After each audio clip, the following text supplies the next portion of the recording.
Et donc nous allons commencer par un duo picto-charentais composé de Mathieu Formery, qui est directeur du CRPF Poitou-Charentes, et de Fabrice Moreau, qui est hydrogéologue et qui est directeur du bureau d'études IGEO. Et le CRPF et ce bureau d'études ont travaillé ensemble sur la problématique du boisement des captages. Donc je leur laisse la parole.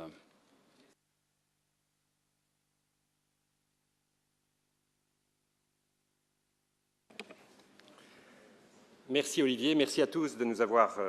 accueillis et de nous accueillir aujourd'hui à Marseille, les gens de la Plaine et de l'Ouest.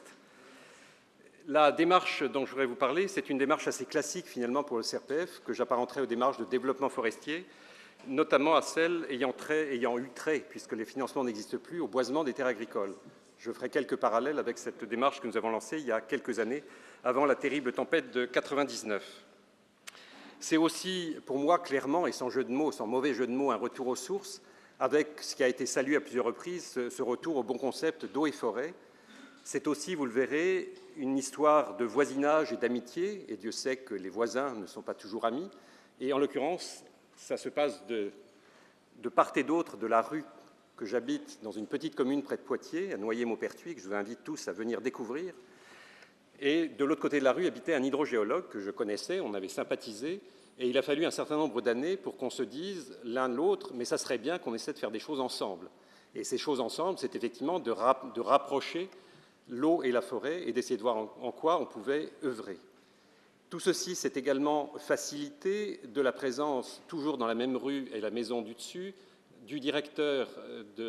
professeur de l'Université de Poitiers en charge de la formation des masters génie écologique, qui, à l'occasion d'un marché du vendredi soir sur ma commune de Noyer, m'a dit qu'il faudrait quand même que les forestiers vous veniez intervenir au master. Ça s'est fait grâce à la présence, il est ici aujourd'hui, d'Alain Persuis, chargé de mission environnement au CRPF, et donc depuis des années, depuis presque 6 ans maintenant, il y a à la fois des cours d'enseignement au master, et puis donc cette fidélité à l'université, puisque ce n'est pas moins de 4 stagiaires, et le dernier, qui n'est plus stagiaire, mais qui vient d'être recruté en CDD au CRPF pour une mission de 6 mois d'animation, est présent dans cette salle, Anthony Le Guen. Donc voilà un petit peu des facteurs de proximité, des facteurs d'échange qui ont facilité ce travail. Plus généralement, là aussi, il faut rendre à César ce qui est à César, c'est Alain Persuis qui a eu cette idée liée précisément à une réflexion que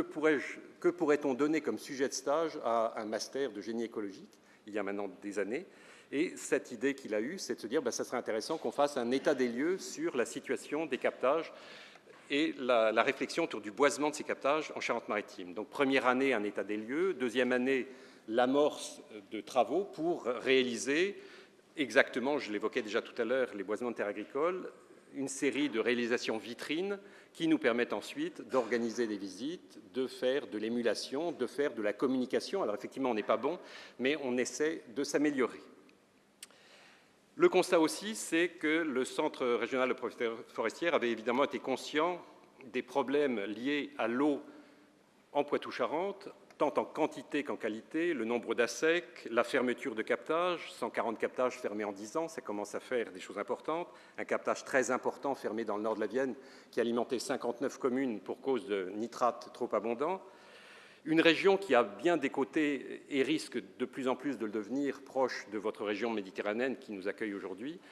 avec des étés très secs, une lame d'eau de plus en plus modeste. Il y a des secteurs en Poitou-Charentes où il ne pleut que 500 mm d'eau par an, donc très limite pour une foresterie normale, si je puis dire.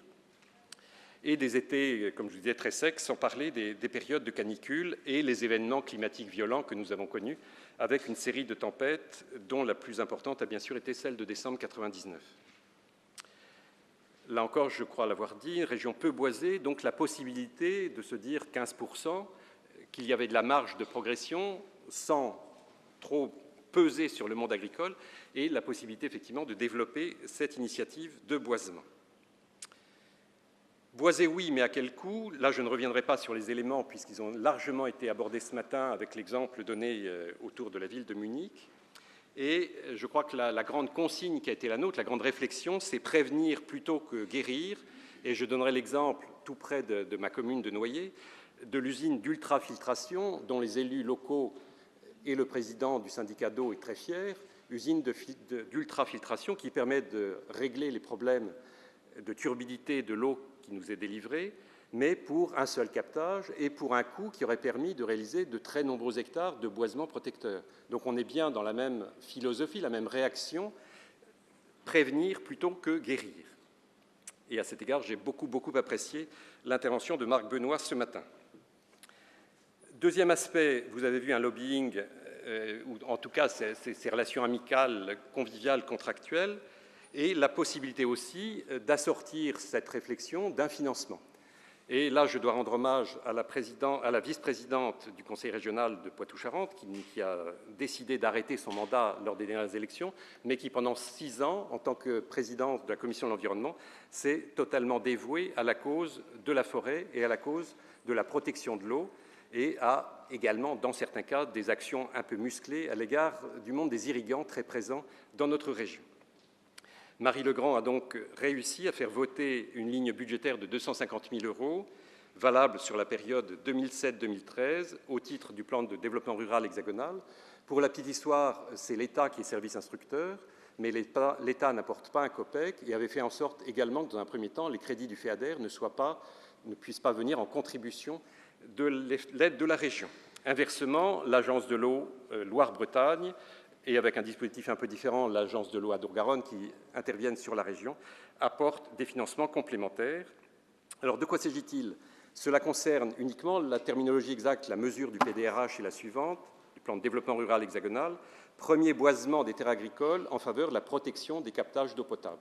Donc, c'est une réponse modeste à l'abandon complet des politiques de boisement de terres agricoles qui, en Poitou-Charentes, avant la tempête de 1999, avaient permis de reboiser, bon an, mal an, 1 millier d'hectares pendant de nombreuses années. Bien évidemment, notre souhait aussi était que cette aide au boisement de terres agricoles ne serve pas à développer du boisement anarchique en profitant des crédits et des opportunités n'importe où à l'intérieur des bassins de captage d'eau potable. Les travaux éligibles au financement, élimination de la végétation préexistante, préparation des sols, fourniture et mise en place des graines ou plants d'essence adaptés à la station, entretien durant les 2 premières années, protection des plants contre le gibier, maîtrise d'œuvre des travaux et suivi par un expert le cas échéant. Les boisements feuillus étant prioritaires. Vous le verrez, les peupliers ne sont pas exclus et j'ai trouvé ça extrêmement important dans une région qui souffre beaucoup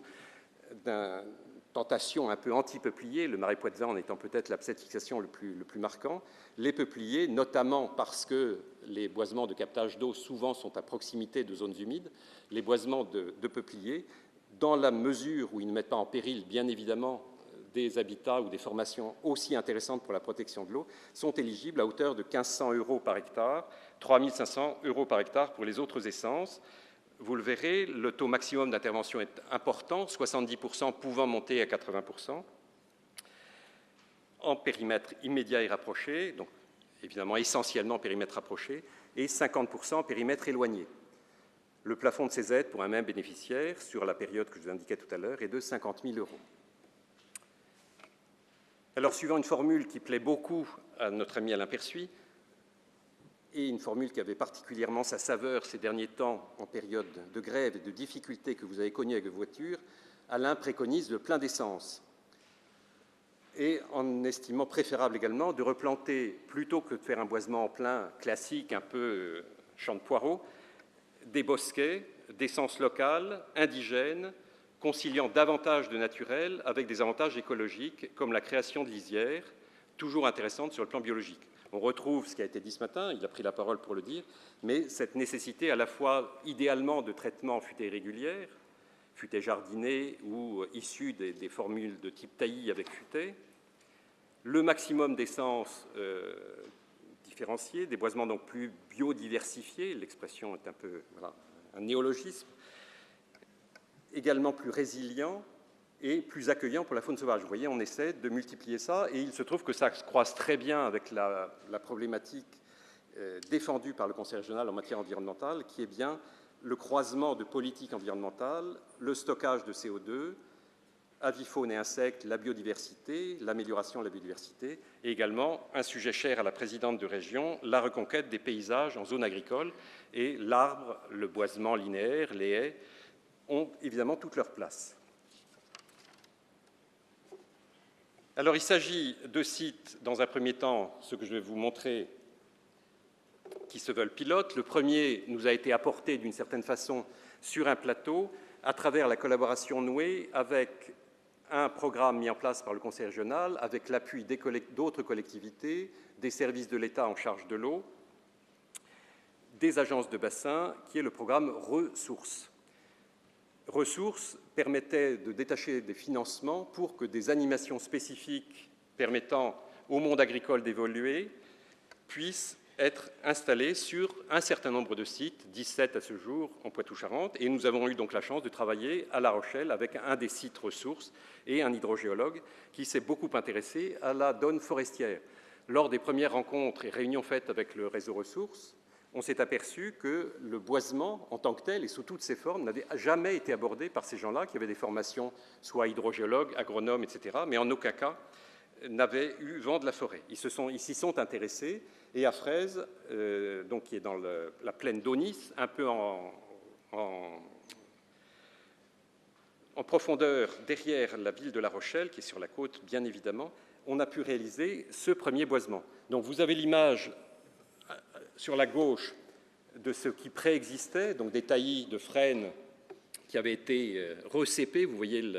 l'ancienneté des souches, et le développement d'une prairie ou d'herbe à l'intérieur de ce peuplement. Donc ça, c'était le peuplement naturel, qui était un peu l'image de ce qu'on pouvait souhaiter, puisqu'ensuite, l'idée est évidemment de jamais couper à ras ces taillis, mais de faire un espèce de système de rotation. À droite, vous avez le résultat de la plantation 2 ans après,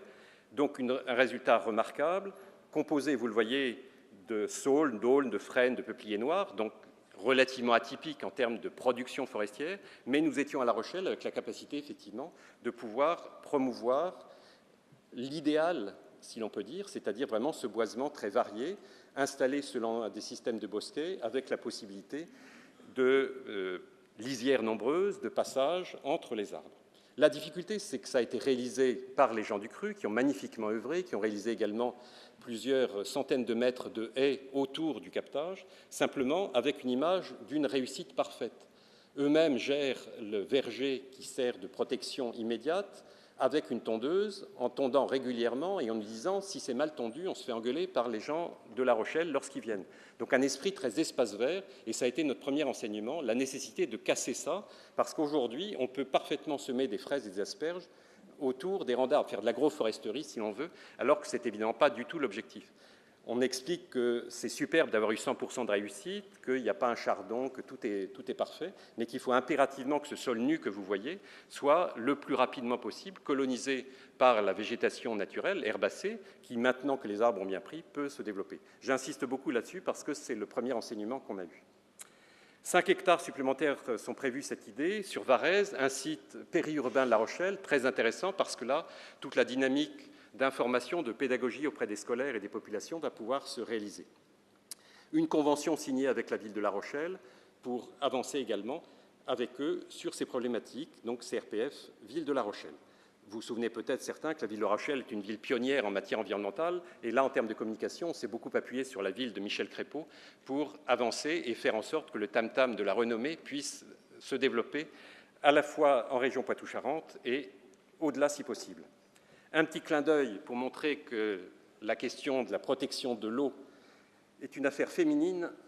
La présidente que j'évoquais tout à l'heure, Marie Legrand, est la présidente du CRPF à l'œuvre pour planter les premières briques de ce boisement sous forme de quelques arbres qui avaient été plantés à l'occasion d'une des journées que nous organisons régulièrement, Gestion forestière durable, qui permet de mélanger les problématiques forestières et environnementales et d'avoir des échanges sur des thèmes qui, chaque année, varient. Et ce jour-là, évidemment, il s'agissait de la protection des captages. Une autre réalisation, la plus importante, 7,5 hectares, 13 000 arbres, 23 essences différentes qui viennent d'être réalisées. Vous voyez donc le petit captage, et le boisement arrive, là, sous forme à la fois de vergers, de haies et de boisement classique, arrive et en cône jusqu'au lieu du captage de la Croix-Rivet. Vous voyez là aussi, très important, le partenariat, la CAFSA, donc la coopérative d'intervenus,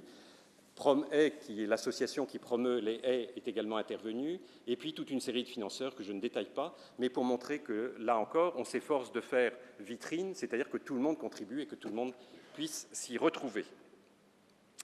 Je signale également que ce boisement, grâce à l'intervention du CNPF, a pu être retenu comme lieu de démonstration et de formation par le ministère de l'Écologie. Donc là, on était bien dans cette problématique de site pilote, un petit peu, et je reviens une fois de plus et une dernière fois à la question du boisement des terrains agricoles. Nous avons dû, lorsqu'on a lancé cette problématique, montrer ce que c'était qu'un boisement de terre agricole, faire passer le message, faire visiter de manière à réaliser les 1000 hectares annuels que j'évoquais tout à l'heure. Voilà donc le plan du captage de la Croix-Rivet, avec un certain nombre d'indications que vous voyez à proximité sur vos écrans, sur lesquelles je ne reviens pas. Dernière étape, et c'est celle qui est engagée, avec le Pays des Six Vallées, une action d'animation concrète, où là, on n'a plus des terrains qui nous sont amenés sur un plateau, il y a la détermination, à partir des données que Fabrice Moreau va vous expliquer, des secteurs qui mériteraient d'être boisés pour arriver à une protection des captages. Donc, un certain nombre de captages ont été ciblés, plus précisément au sein de l'ensemble des captages présents sur ce Pays des Six Vallées, de manière donc vraiment scientifique et approfondie. Et là, vous voyez que le blé qui apparaît en vert, les prairies qui apparaissent en rose et le vignoble sont sur un secteur qui apparaît à Fabrice Moreau par des analyses, par sa connaissance du secteur, comme devoir idéalement bénéficier d'un boisement. Là encore, on est bien convaincu que l'agroforesterie peut être une réponse, que les bandes boisées peuvent en être un autre, que les haies en sont un encore, à défaut de pouvoir réaliser tout de suite et immédiatement, avec un accord de la profession agricole, le boisement de ces hectares. Vous avez en bleu les grandes flèches qui signalent très clairement le sens de circulation de l'eau. Et c'est donc la mission qui est confiée à notre jeune Anthony Le Guen, mais qui va, non pas fleur au fusil, mais armé de beaucoup d'éléments et qui aujourd'hui enrichit sa connaissance du sujet pour pouvoir la mettre en œuvre dans les 6 mois à venir auprès des élus et des agriculteurs. Et bien évidemment, nous travaillons main dans la main, nous nous efforçons de travailler le plus possible main dans la main avec la Chambre d'agriculture de la Vienne. Mais nous ne méconnaissons pas les obstacles. L'un des problèmes, l'une des difficultés fondamentales de ce type d'aménagement écologique reste bien entendu la possibilité ou non de maîtrise foncière, donc on en a largement parlé, avec le champ de la contractualisation avec les propriétaires auquel nous croyons et qui est effectivement la raison profonde de notre engagement, parce qu'il ne s'agit pas de boiser pour les territoires proposés par les communes, qui de fait, en plus, devraient plutôt revenir à nos amis de l'Office national des forêts, mais qui jusqu'ici ne nous contestent pas l'exemplarité de notre action. Je vous remercie.